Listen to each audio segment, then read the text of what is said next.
Law of vibration को spiritually connect करके देखा जाता है। इस ब्रह्मांड में मौजूद हर एक चीज की अपनी एक वाइब्रेशन है। इस यूनिवर्स में सभी चीजें या तो मोशन की कंडीशन में है या फिर वाइब्रेशन की स्टेट में होती हैं। इसमें फिजिकल ऑब्जेक्ट और एनर्जी सभी कुछ शामिल होते हैं। इसलिए हमारे थॉट की भी एक वाइब्रेशन होती है। जब हम बोलते हैं या फिर साउंड प्ले करते हैं तो हवा में एक वाइब्रेशन क्रिएट होती है। और आपने देखा होगा कि हर तरह के साउंड की एक अलग ही वाइब्रेशन होती है। जब आप एक सॉफ्ट म्यूजिक सुनते हैं तो उसकी वाइब्रेशन अलग होती है, लेकिन जब आप एक रॉक म्यूजिक सुनते हैं तो उसकी वाइब्रेशन बहुत ज़्यादा तेज और एनर्जी से भरी होती है।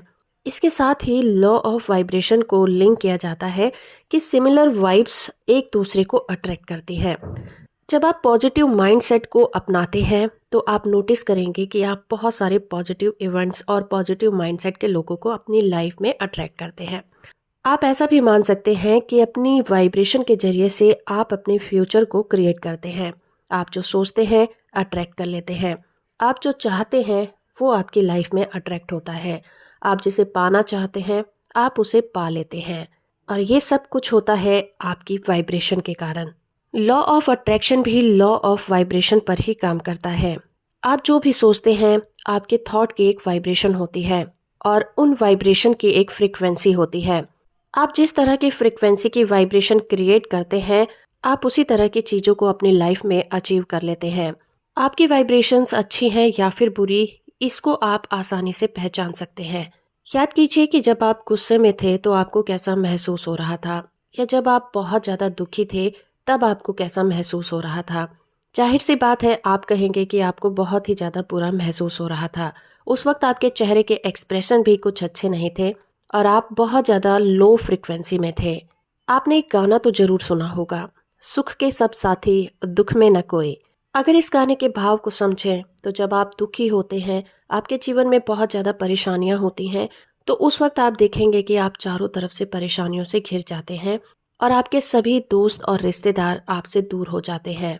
लेकिन इसके अपोजिट जब आप बहुत ज़्यादा खुश होते हैं, बहुत अच्छी फाइनेंशियल कंडीशन में होते हैं, तो आपके दोस्त और रिश्तेदार आपके साथ खड़े होते हैं। आपकी हर खुशी में वो शामिल होते हैं। ऐसा क्यों होता है? बहुत सारे लोग इस लॉजिक के बारे में नहीं जानते। वो सिर्फ यही कहते पाए जाते हैं, इंसान का नेचर होता है कि वो खुशियां मनाने तो आ जाते हैं लेकिन दुख मनाने कोई नहीं आता। दुख में कोई भी साथी नहीं बनता। लेकिन अगर आप लॉजिकली सोचेंगे तो इसके पीछे का कारण आप खुद अपने आप को ही पाएंगे। जब आप बहुत ज़्यादा दुखी होते हैं, बहुत ज़्यादा बुरी फाइनेंशियल कंडीशन में होते हैं, तो आपके मन के विचार कैसे होते हैं? उस वक्त आप एक डर की भावना के साथ जी रहे होते हैं। आपके दिमाग में बुरे ख्याल चल रहे होते हैं। आप उस दौर में कभी भी अच्छा नहीं सोचते। आपके दिमाग में अक्सर यही सवाल गूंजते रहते हैं कि कहीं आपका वो दोस्त आपका साथ ना छोड़ दे, कहीं रिश्तेदार आपका साथ ना छोड़ दें, कहीं उसने मेरी मदद ना की तो आप क्या करेंगे, कहीं आपका घर न बिक जाए, अगर आपने गाड़ी की ईएमआई नहीं भरी तो क्या होगा, कहीं आपकी किसी अजीज की डेथ ना हो जाए।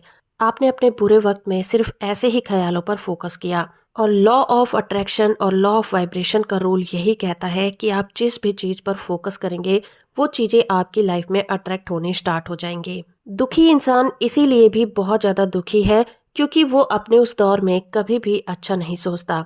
अब आप ये कहेंगे कि एक दुखी इंसान कैसे खुशी की भावनाओं को महसूस कर सकता है? उसकी लाइफ में ऑलरेडी ही बहुत सारी चीज़ें नेगेटिव चल रही होती हैं। वो पॉजिटिव चीज़ों के बारे में कैसे सोच सकता है? पॉजिटिव चीज़ों के बारे में तो तब सोचेगा ना जब वो उन चीज़ों से बाहर निकलेगा। तो यहीं पर हम सबसे बड़ी गलती करते हैं। ये बात बिल्कुल सही है कि एक दुखी इंसान कैसे खुशी की भावनाओं को महसूस कर सकता है, कैसे खुश रह सकता है और कैसे अपने माइंडसेट को पॉजिटिव कर सकता है।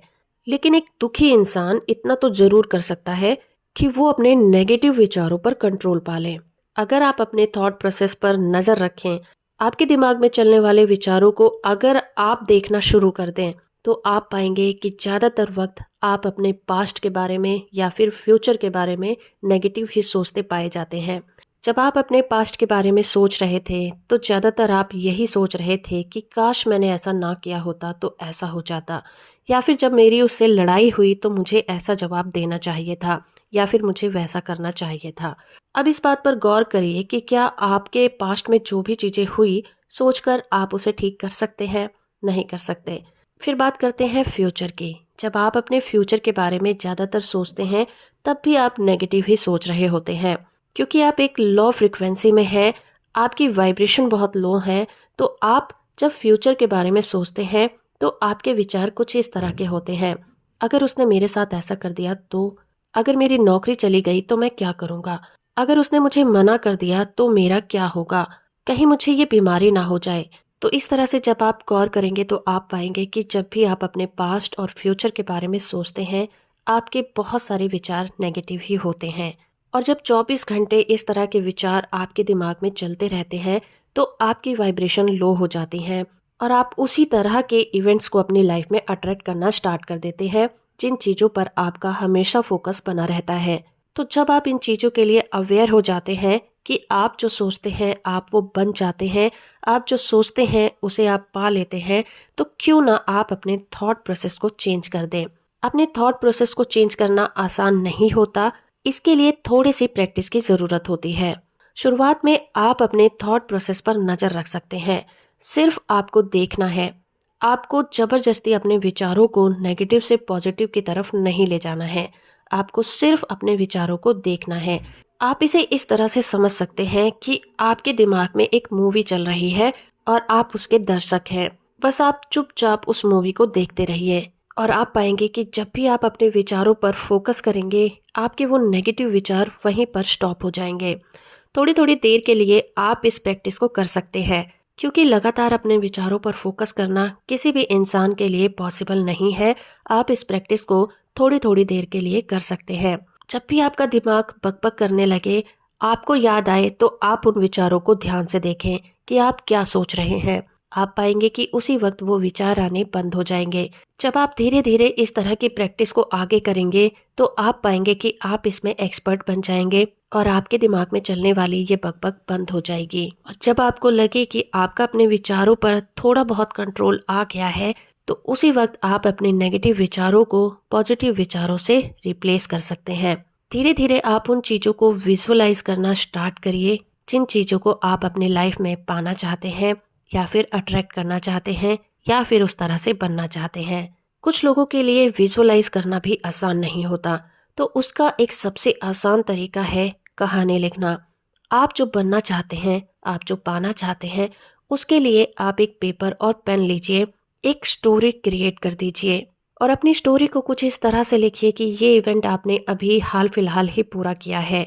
मान लीजिए आप किसी जगह पर घूमना चाहते हैं, तो आप उस जगह के बारे में जानकारी इकट्ठी करिए और अपनी कहानी में उसके बारे में लिखिए कि आप इस तारीख को वहां पर पहुंचे, किस तरह से पहुंचे, मोड ऑफ ट्रांसपोर्ट क्या था, आप वहां पर किस किस जगह पर घूमे, आपने वहां पर क्या खाया, आप किस तरह के लोगों से मिले और आपने वहां कितना एंजॉय किया, आप वहां कितने दिन रुके। इस तरह की बातों को मिलाकर आप एक कहानी को क्रिएट कर सकते हैं। और जब आप इस स्टोरी को पढ़ेंगे तो एक पिक्चर आपके माइंड में क्रिएट हो जाएगी, तो आपके लिए उस वक्त विजुअलाइज करना आसान हो जाएगा। इससे होगा ये कि आपके दिमाग में जो नेगेटिव विचार चल रहे थे, अब वो पॉजिटिव विचारों से रिप्लेस हो जाएंगे। आप एक ख्याली दुनिया में जीना स्टार्ट कर देंगे जो आपके मुताबिक होगी और धीरे धीरे आप पाएंगे कि आप उसी तरह के इवेंट्स को अपनी लाइफ में अट्रैक्ट करना स्टार्ट कर देंगे और law of vibration, law of attraction के जरिए आपकी लाइफ में उन चीज़ों को अट्रैक्ट कर देगा जिन्हें आप पाना चाहते हैं।